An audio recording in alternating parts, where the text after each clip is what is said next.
Uh-oh, we're being recorded. Yeah. Mm-hmm. Smile to the camera. Well, good afternoon, everyone. Welcome to the MKT Bootcamp second session on branding, presented by yours truly and Liliana Serrano. A little bit about myself. I consider myself a 30-plus year promotional marketing professional who is constantly looking for the newest thing to help my clients make their message stick. So you will hear some stories shared from my experience, not necessarily self-promotion, but just hopefully pertinent to what we are discussing.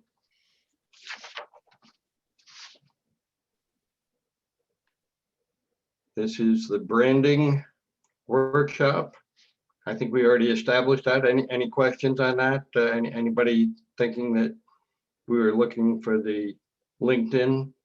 Okay, so we're all together.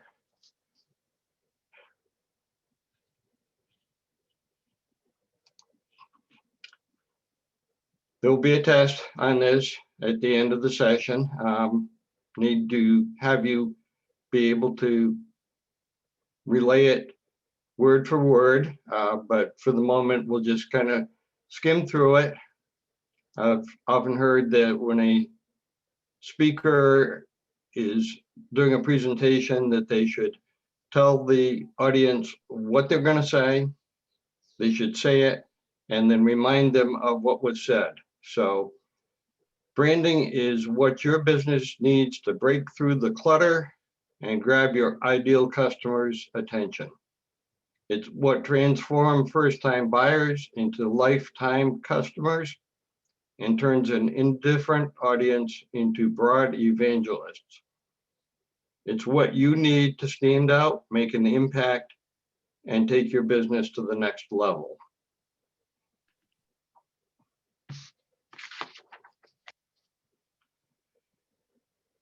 What is branding? Often we hear, reference to the Nike swoosh or the golden arches or something like that as being the corporate branding. It is not those items, although those items should be reflective of your brand. Your brand is the way you and your business want to be perceived by the public, especially your target market. We talked last session about your target market, your persona, and we're going to be talking a great deal more about it today.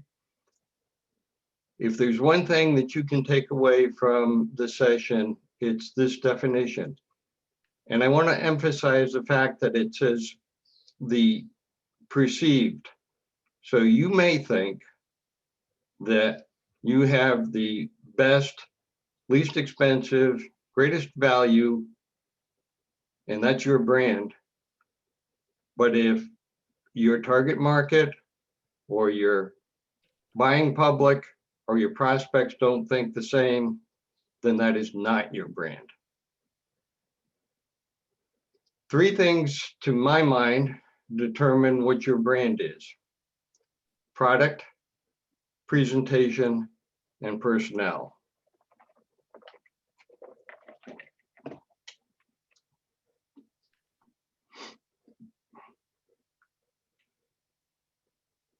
And hopefully we'll get a little bit of audience participation here. What is your product and service? I put up, or Liliana thankfully put up on the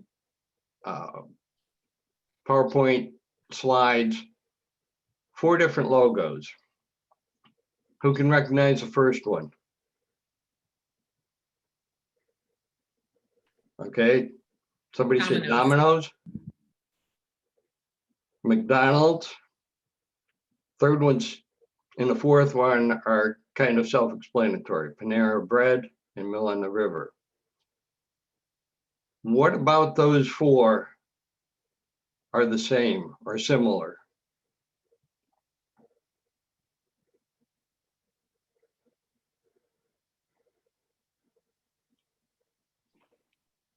They're all food related. How are they different? And I don't know, Amy, do you have everybody muted or is it individual? The Anyone quality of the can- food, Pardon me? the quality of the food. That's part of it. The Uh, atmosphere on where you eat. That's part of it. The speed of the food. All three are correct. Domino's builds its brand around the fact that they can provide hot pizza at your doorstep in 30 minutes. McDonald's might be a place where you take your kids, so they build their brand on quick and inexpensive. Panera Bread, what are your perceptions of Panera Bread? An upgrade coffee shop. Okay, So Would if you my take- perception is different than what they think they are, Mhm. is their branding my perception or what they portray their brand to be? it's what the public, in this case you, perceive it to be. So when I think of Panera, I think, not some place that you're gonna order out when you got the folks over for the big game and have them deliver food. I don't think of necessarily that you're gonna take your little ones to Panera. But if you wanted to take your laptop and get a quick bite to eat and sit there and work, Panera might be the place that you would do it. In Mill on the River, probably someplace you wouldn't take your laptop and sit for an hour and a half and do your work. It's probably someplace that you would take your significant other on a special occasion where you're being served, you're getting good quality food. And I just want to say something about quality. You really can't compare Domino's, McDonald's, Panera, and Mill on the River in terms of quality because they're not the same thing. So for the target market, the persona that they are trying to address, they are ideal. They're excellent. But can we go back just? Sure. Very good. It says known for excellence, good quality, or acceptable. And I have a couple of other examples. I do a little bit of hiking and backpacking. And if I was looking for hiking boots, do you think that I might look at LL Bean or Kohl's? Oh, Bean. Not that there's anything wrong with Kohl's. If my hiking was strictly, short hikes, rail trails, that type of thing, where you didn't need the support of a boot, you can get some very fine shoes at Kohl's. Another example that I have, it speaks to price point, and it speaks to your target market, is I was in a networking group with assisted living folks assisted living staff, home health staff, and one of the people was presenting saying that she pays her aides, her staff, better than the average. However, she charges more than the average. And there's nothing to be ashamed of if your prices are higher, if you're providing the quality that goes with the price. So known for, it's what you want to be known for. Do you want to be known for being the best? Do you want to be known as having good quality, but perhaps less expensive? All right. Next.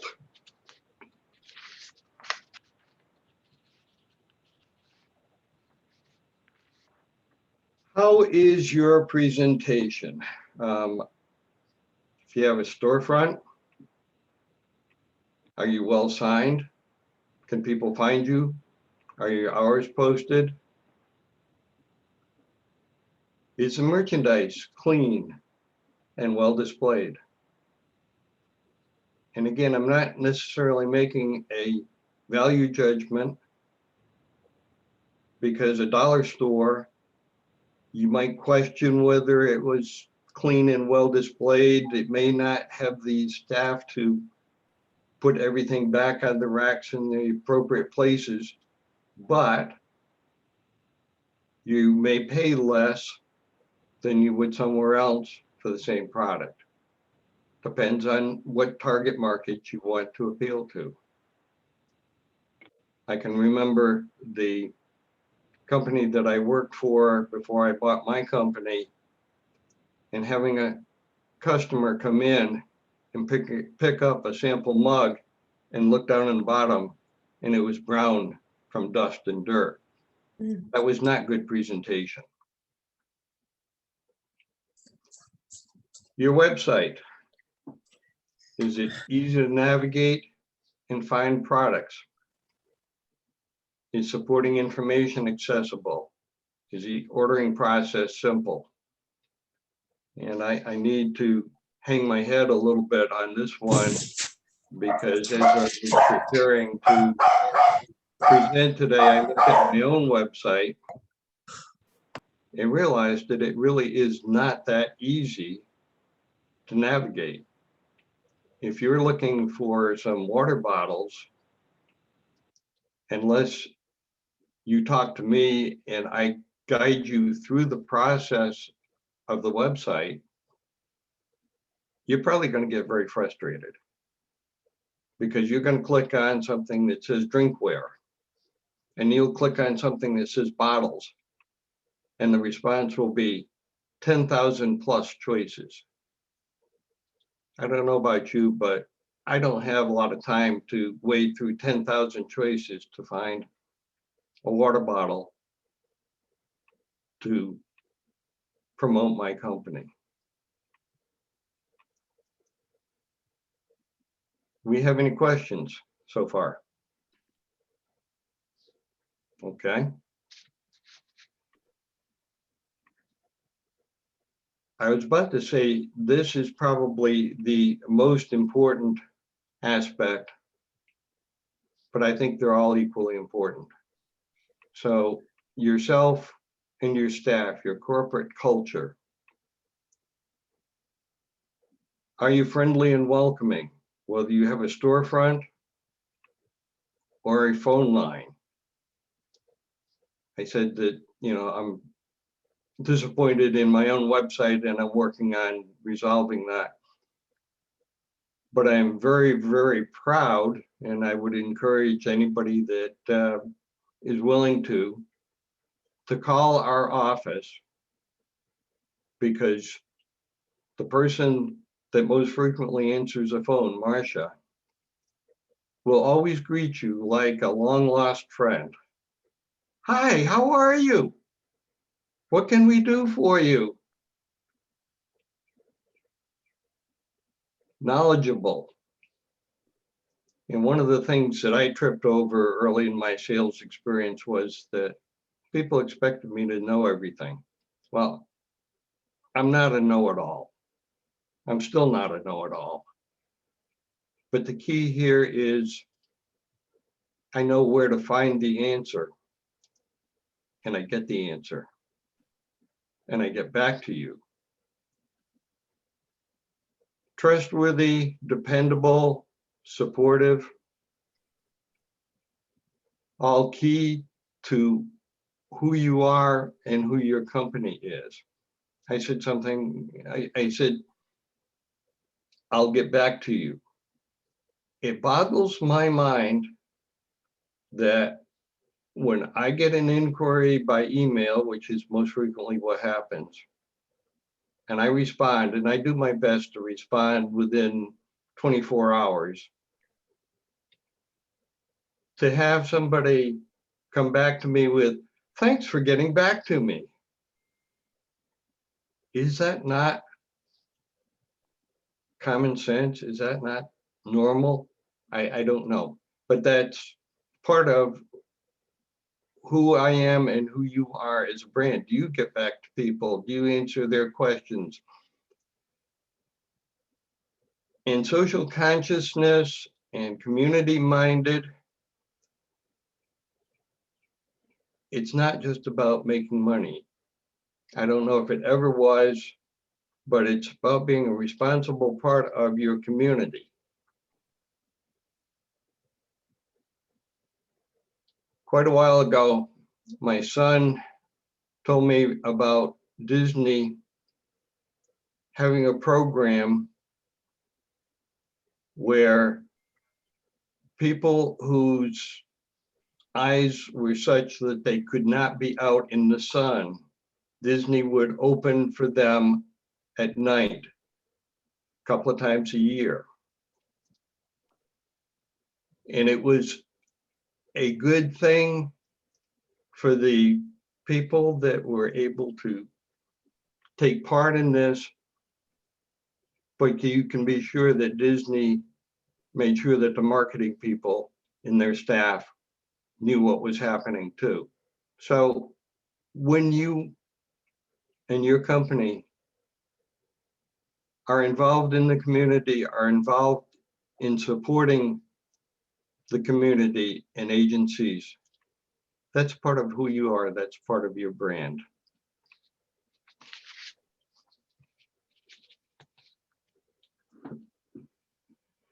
And in a perfect world, everything happens just the way we want it to. The items are perfect. The clothes fit. Everything arrives on time. Yeah, maybe not. I've got this quote in front of me, and I think it's excellent. Customers don't expect you to be perfect. They do expect you to fix things when they go wrong. And no matter what your business, there will be times, there will be things that go wrong. And just to give you an example, our method of business is that we are distributors. We don't manufacture the mugs and don't print the t-shirts and so forth that we sell. So we are reliant on our suppliers. And I had an order for, I think it was 1,000 jewelry type lapel pins for Springfield College. They needed them for a specific date. Went to a trusted supplier. The 2 or 3 days before they were due to be delivered, I got a call from the supplier. John, they never made it onto the plane. We're not going to make your deadline date. You can tell the client that they are theirs, no charge. Second example, we were doing some awards for a college client. very specific need date. They were very specific with us when they would be able to get us the information.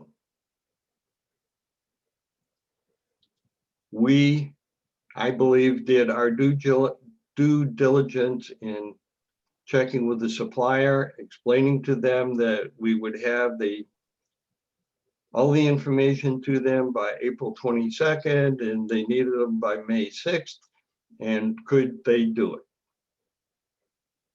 And we have in writing, yes, we can.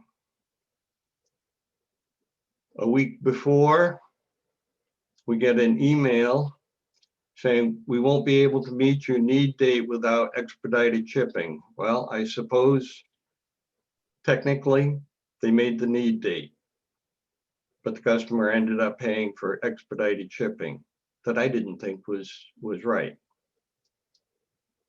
Now, which one of those suppliers am I going to trust and be comfortable working with in the future? So your brand is about how people perceive you, and it's about trust as well. And I am CHH, well, I am John Barber from CHH Engraving. Thank you very much, Sean. I think there's not so much after that that I can say, but I will make my best or telling a little bit of some few concepts more about branding. So first of all, I think something that a lot of entrepreneurs didn't really know, and it is the difference that you have between sales, branding, and marketing. So just give me a moment to share my screen. Can I make a comment? Sure. So I was listening to John and the examples and what branding is, and like I've told you before, Mr. Barber, that I have my business by word of mouth and blah blah blah blah blah. A lot of I hope I guess I hope that we're going to go over this business is my own. It's only me that works. I do have I have contractors who do specific things in my shop that I have to contract out to. And when that happens, and they can't, like I do dressmaking. One of my women, she's actually from Italy, did beading. And I had a wedding and I tried to make sure that it was a month ahead of time that everything was fitted I have 3 fittings for the second time. And she got very ill and she was the only person I knew. So when that happens and it's like a wedding, how do you, I mean, I like the first 3 notes, no charge, but if it's something like a wedding gown where this woman wanted like lace and beading, and do you convince her to not do it? Or do you convince her to use another business? I think the 2 things here, you've got to be honest, Yep. you know, with the situation. And we had a similar situation with an embroiderer whose husband was dying. And, you know, the client was not understanding at all. And I couldn't throw the embroiderer under the bus. You know, you do the best you can to find alternative. I don't know your business, whether there, you know, is another seamstress that could pick up what needs to be done. But I think that, and I'm not saying that you would do this, but I think the worst thing that you can do is not keep the client informed. Right. Well, I guess maybe with what you were saying is it sounds like you have a number of suppliers. And yet I think that's part of branding, is making sure you have your tools plus other tools. No, actually, maybe this will give you more clarity. Okay, Yeah. thank you. No problem. And sorry Oh. about my dogs. Don't worry. So basically what I was saying at the beginning is most of the entrepreneurs, when I talk to them, it's hard for them to make the difference between sales, marketing, and branding. So I don't know if you can tell me a little bit what you think is the difference between those three things. If you can identify the difference between these three concepts. No? So So let for me me, just, Sales is money. sales is That's like money, your- yeah. Yep, that's like your, I call it my wallet. God, branding is, Between branding and marketing is tricky. I don't know. yeah, it really is. You're going to say something? Gladys? so branding, how I look at it, is that individual. So that person's reputation, the influence, like it says on the screen, on and the effect and the impact you have on individuals or of target audience. The marketing aspect, I look at it in my definition of how I perceive it is social media, flyers, a community board, networking, getting on different Zoom calls, going to different events, saying, hey, this is what I do, keep me in mind. Oh, you work with someone? Well, in the event that that doesn't work out, you're marketing yourself at that point, but you're also marketing your business. So to your point, MJ, is if I were in your position, I wouldn't have just one person as a seamstress or as a maker. I would have my options open. That might be your preferred go-to person, Yep. but always in the back of your mind, think of a backup, or plan B, because, Yeah. things happen, life happens, right? So that's how I look at it. Okay, so actually what you say both, it's true. What I want to make here clear is sales, as you said, is putting the product out, right? For putting your product out, that means that you need to know the concept. When you see an infomercial, right, and you see the guy telling you why they are the best, why their price is the unbeatable, like they know their speech. So that is how you make the sale, how convinced you are about your product. Because if you are not convinced about your product or your service, nobody else is going to sell, not even your team. If you have a team or if you have a sales force, you need to transmit to your sales force that to be convinced, to believe in your product, to believe in your service. So that is the sales, right? And then if we go to marketing, what is marketing? Marketing is the group of strategies that you are going to use to bring those people in front of you to make the sale. Because you cannot make a sale if you don't have the target or the market to do it, right? So you need to have a group of strategies. You need to have a plan. You need to have to work in a way that you can generate that people to whom you are going to make the sale, and then you can get the business. That is marketing.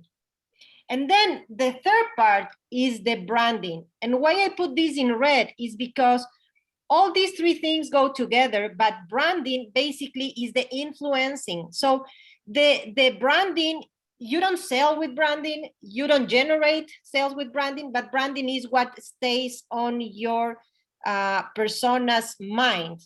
And what I mean with this, what I mean is like, you need to influence people. For example, what I was talking this morning and I was saying is like, maybe right now you don't need a real estate company or you don't need to open a new bank account, right? But if I ask you, which is the first real estate company that came to your mind, you will have one. That company made a good branding because even you don't have that need, you have them in your mind, like very well positioned. It's the same when you go to the supermarket. You go to an aisle when you have maybe 20 different type of products of the same product, and you don't even think and go and pick up one. I'm talking about cereal, about toothpaste, about whatever product you are looking for. You don't start looking, okay, I'm going to see the components, I'm going to see. In most of those things, you just act by instinct. You just go see the one that is on your mind and you just buy it. That's branding. When you say, for example, you know, I want Starbucks. You don't say, I want a coffee or I want a latte. You said, I want Starbucks. It doesn't matter if the Starbucks is good or not. Is that what you want? Because that is what they put you in your mind. So that is the difference between the things. You need marketing because that is what is going to generate a market to whom you need to sell your products or services. But for having those things, like both of things, you need to have a great branding. So you are in the mind of your customer persona, even when they don't need you. That is a good branding. When your customer persona have you on mind in the moments that they are not in need of your service, of your product, then you can feel happy that you did a great job branding your business. That is the point of break. And then you will say like, okay, it's good.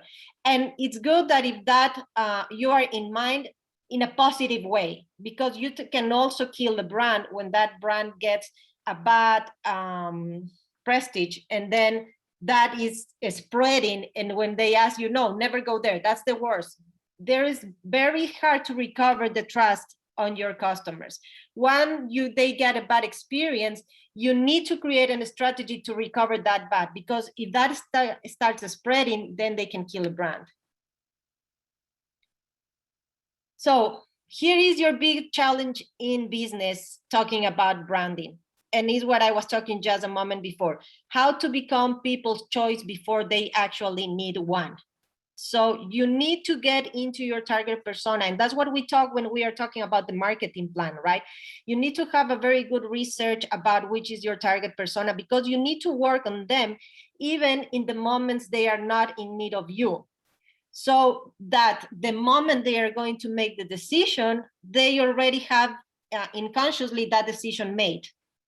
And that is going to be you. So that is why you in your marketing plan has to constantly be updating, see if you are getting the goals that you put for yourself, see if your strategies are working.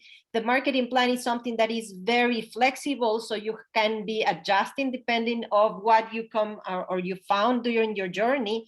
But this is the most important thing, that is to be in the mind of your target persona when they don't need you. So you will be the first choice the moment when they need your service, your product. It doesn't matter if it's a mortgage company, it doesn't matter if it's a retail company, it doesn't matter if it's a consultant and advisor, if it is a service or it's a physical product. You need to be in that mind. That is basically what branding means. That is the correct branding. So here we go back to what we were talking before about sales, right? All the activities that will take us to sell the product or sell the service and make the real business are your sales. And for that, you need to have, as we always said, a strategy. You need to have your concept. You need to have your speech. You need to have your selling materials. That is one part. Then we have the marketing, as we say, is all the process getting there. Like you need to know how people will be interested in the goods or services that are going to be sold. And that this is something, as I tell before, is flexible because it changes. It changes with the season, it changes with the timing, it changes constantly, is changing. So you don't have to make your marketing strategy once when you create your business and forget about it. Is a document that you have to be working constantly, and you can be updating and you can be changing depending of the results that you are getting, depending if you change, maybe you find that your target persona is a little bit different, or you make a bigger target persona. You have to work constantly on your marketing strategies. It's not something that you say like, no, this is my document and I stay here like a by laws, right? It's much more flexible than that. And you can be changing and adapting to what are your needs. And finally, we get into the branding. That is the art of aligning what you want people to think about your company with what people actually do think about your company. And that's what I was talking. Your branding, if it is a positive branding or an effective branding, you are going to be in the mind of your target persona, and they will go to you in the moment they have the need. If your brand is going through bad moment where for any different reasons, you are in the mind of your target persona for the bad reason, then you will need to work in rebranding or maybe changing strategies, because that is something that for business is really, really hard to recover. It's very hard to recover when you get a bad positioning on your target persona. And finally, when you create your brand, and about this is, of course, when you create your brand, you have your logo, all the graphic part of your business comes after all what we talk in the marketing plan, right? We have to make a research of our market. We need to know what they are looking for, what they are attracted for. And with all that information, we create our brand. And our brand, of course, we create our brand identity. And once we create our brand identity, we need some guidelines, because there is not just us, the people who is going to make use of that brand, or we are going to spread, we are going to maybe hire a graphic designer, we are making merchandise, we are doing different type of pieces. And that is why it's very important, once you get your brand done, to have these brand guidelines that has to be comprehensively cover a company's brand identity, and it includes logos, right? I'm going to show you after some samples of brand guidelines, but when you have a logo, each logo has different types of use that you can give to it. So you have the full logo, the principal logo, the secondary logo, and there's logos in which you just have the icons. So for example, the logo of Starbucks, you just have the lady right now, they take the Starbucks out, is the same. They are logos in which in the graphic from John before, you have the Domino's pizza, you have just the little Domino's, you know that is Domino's pizza, that is just the icon, not the full logo. So you need to know how is the right way to use your brand and how is the right way to use your logo.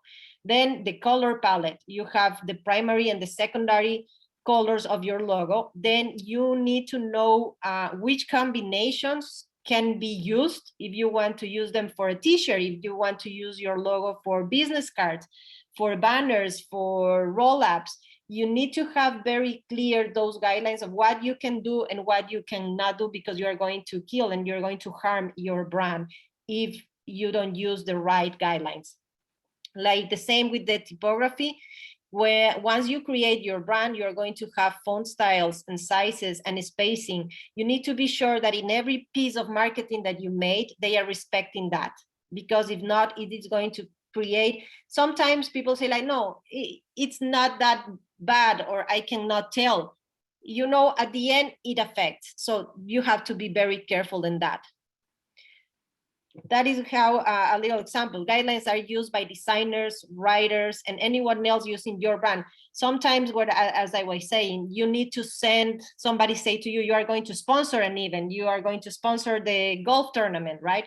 And the chamber will need to use your logo for the different pieces for the event. So what is highly recommended in this kind of situations is not just send the logo, not just send the logo without a background. Send your brand guidelines so they will know exactly what logo to use, in which background, if it is right or if it is not. And that is something that I see here that most of the time people don't do it. They just send the logo, and sometimes you see on the sponsorships some logos with a white background, some logos with no background. So because it's like people just have the resources that they receive. But it's really important, don't set the logo, say, you know, these are my brand guidelines, please follow that to use my logo, and in that way I sponsor your event or not. I'm going to show you here now like a couple of brand guidelines manuals that I made lately, so you can see. Give me a moment, open this.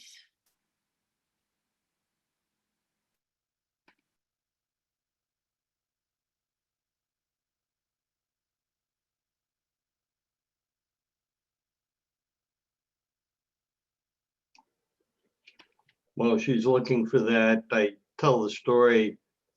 She spoke to the colors of your brand, but traveling with my wife and seeing 3/4 of a mile or some distance down the road, a sign, and I couldn't read it, but I knew from the color palette that it was Dunkin' Donuts. So here, for example, this girl, I'm just working with her. Actually, these brand guidelines were finished last week. She has a financial consulting services. When I just first met her, she told me, the only thing she told me is, I want my business to have my name, and I love the black and the mint color. That's all she gave to me to create their brand. So we start working with her a little bit back and forward about what is her target persona, to whom she's giving their services, what is her target market. And based on that, we were able to create their logo. Right now, we are in the process of branding their social media or branding their website, making all the printing materials. But basically, this is the brand guidelines that I get for here. So this is her slogan. It says, it's never too late to get your money right. That's very important, to always have like a sentence or something that people can have in mind when they are remembering you. So basically, here is what she does. Always keep the logo, sometimes like her mission or her values. Here is how the logo can be used. So the main logo has a black background, and these are the colors. And then you have a secondary logo, and then the logo over a different background or lighter background. So here is basically the sign. When we were talking about the symbol before, is if you don't want to use everything, you just need to use like maybe for letters or different pieces, you can use just the logo, or you can use the typos, or both. What is the meaning of the symbol? It's like basically in this case is the organic and healthy growth of a well-cultivated leaf. And why? Because her business is focused to help medium and low income people to start getting and working on their budgets, on their finances, so they can stop living paycheck by paycheck. So it's a very interesting business that she's having, because it's not like the common financial advisor. Usually you go to your financial advisor when you have like a high income, or you have your 401k and you need to know how to invest. And that is when people look for a financial advisor. But she is a young girl, and so she says like young people, like students that just get out of college and start working, or single moms or low income families, they really are in need of somebody to tell them how to make a budget for their month with their income, in what things to spend or not. So that is why we want to find like a symbol that shows them that, right? Here is the color scheme, as we talked before, and I think we are going to talk more about this in coming seminars, but each color has a code. So it's very important that in your brand guidelines, you always have the code of the colors of your logo, so they can make the right use. If they are going to do a slideshow, if they are going to do a video promo or whatever, you need to have all the codes very clear of your brand. The different uses and the positions in which you can use your logo. The fonts, type of fonts that we use in this case, and the sizes. And these are basically the acceptable combinations that you can do with your logo. And different backgrounds. She likes the black, so basically if you are going to change or want some texture on the background, it has to keep in the grays and blacks, or plain white and mint. And this is a little bit how you should use for mobile applications or website. This is the business card and her contact information. So basically right now, when she is going to, somebody is going to make use of her brand, that is what she's going to send to them. So she sends their brand lines, and in that way, people will know how to use her brand in the right way. I don't know if somebody has some questions or doubts or anything about branding. How do you know, how do you know what symbol to use? Like, for instance, you know, being a dressmaker, and I used to manage a shop, and then I just, you know, I'm not I was working under somebody, but now I'm on my own. And you don't, for me, it's like, oh geez, I could have put, I don't know, thread or whatever. And it's like, but that's so common. So, You know, there is a creative work that you have to do. What I usually do with in I don't know, I think everybody work in a different way or have their own creative way of making a brand. In my way, I like to work a lot with my clients about what they like, what are their preferences, what makes them feel good. So let's say independently of your business is you say I like threads, it's fine, but I will ask you, for example, which are your favorite colors? What colors give you or motivate you, right? And the same about the name. So then we start finding a palette that can go together, but will identify you. So when you see your brand, you need to feel that it's you showing them, and you need to be convinced and you need to feel happy about it. You cannot have doubts about your brand. So you really need to, that has to bring joy to yourself. And it doesn't matter how long it takes to create that. I am a fellow believer that when you are creating your brand, don't rush. Take the time and find the person who works with you, giving you all the time you need for that. And it doesn't matter how many times they need to create a new logo, a new symbol, change the colors. That process has to be done, and it can be done, and it has to take the time it needs to take for making you feel comfortable and happy of what you are looking. Don't feel pressure when you are hire somebody to say like, no, I am a person and I already asked like 3 or 4 times for changes and I'm not convinced, and people start feeling bad. I don't want to ask for different things, but you need to do it because it's what is going to represent you in the future. So you need to be convinced about that, because in that way you are going to be able to sell yourself. well, the reason I asked, and I remember this from a previous workshop, is I did some research and I went online and I looked at, okay, alterations, dressmakers, nonprofits, blah, blah, blah, blah, blah. And like, I went to art school. So I do know about calligraphy and I do know about color. And, I used to sell my artwork. And the thing is it's like, they all look the same. They all look the same. And I want something different. Exactly. And I remember that in the last session when I told you, go and make a research of your competition and see what you like of your competition and what you don't like and what you can offer better. That will be a good base to know what you want to be. If you see something that you like in your competition, take notes and say, okay, this looks good. I like this part. I like how she showed, I like the icon or the symbol of the other one. And at the same time, take notes about what you don't like, what you think didn't match. And with all that information, you can work with a graphic designer or with a marketer who says like, you know what, these things I like, these things I really don't like. How, and you will see how in that brainstorming, you can start creating your own brand. But it's a process that has to be done, and it has to be done seriously. Don't just take like, it's just a logo designing, because that logo will not represent you if you don't really put your effort on creating that. May I ask one more question? Of course.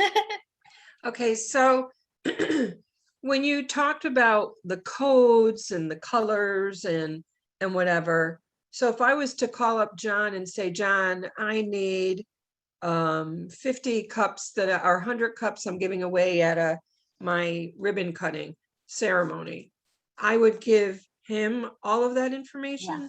When you, Okay. that's what I was saying. When you send your logo for example, for the caps or the bottles, you Right. send the logo, and you can send the brand guidelines manual where you will have all the color palette. And if you don't want to send it all, at least you need to have to send the codes of all the color palette of your logo so you can have it right.